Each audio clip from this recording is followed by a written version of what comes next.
ছাগলটা তার ছেলে ক্রয় করে নাই, ছাগলটা সে 1 লক্ষ টাকা দিয়ে একটা ওইটার সাথে ছবি তুলছে। আপনি ওই সাদেক ওই এগ্রোতে ছাগলের জায়গায় ছাগল আছে, ছাগলটা সে ক্রয় করে নাই, সে ওই নিজে এটা ছাগলের সাথে ছবি তোলার কারণে পরবর্তী সময় মিডিয়া এটার প্রকাশ করছে।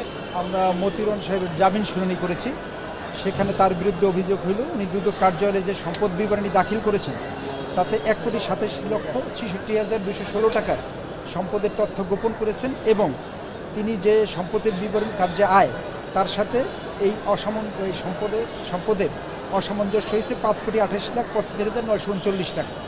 আমরা দুদক কার্যালয়ে বলেছি যে এই দুদক কর্তৃপক্ষ ওনার যে ট্যাক্স রিটার্ন সেটার 23-24-এর সাথে না মিলে তারা 21-22-এর সাথে তার 21-22 তারা সংগ্রহ করার কারণে এই সম্পদের অসামঞ্জস্য পূর্ণদের একমাত্র স্মার্ট সিটি বসুন্ধরা, আধুনিকতায় এক ধাপ এগিয়ে।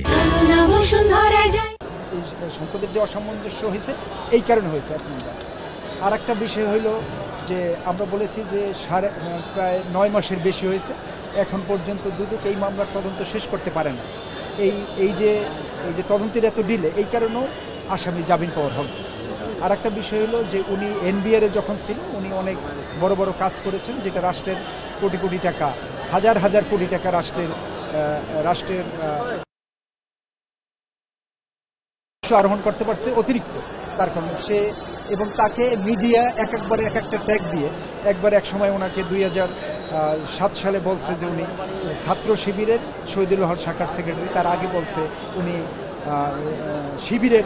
শিবিরের সেক্রেটারি। এইভাবে বিভিন্ন তথ্য দিয়ে এই মামলাটা মিডিয়ার কারণে হয়েছে এবং উনি দীর্ঘ প্রায় 9 মাস বিনা বিচারে জেল হাজতে আছেন, এই জন্য আমরা জামিনটা চেয়েছি।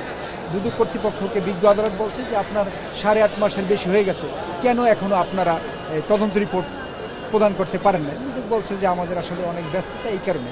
তাই বিজ্ঞ আদালত বলছে যেহেতু আরও মামলা আছে, এখন পর্যন্ত তদন্ত শেষ হয়নি, এই পর্যায়ে যাবে না নামঞ্জুর।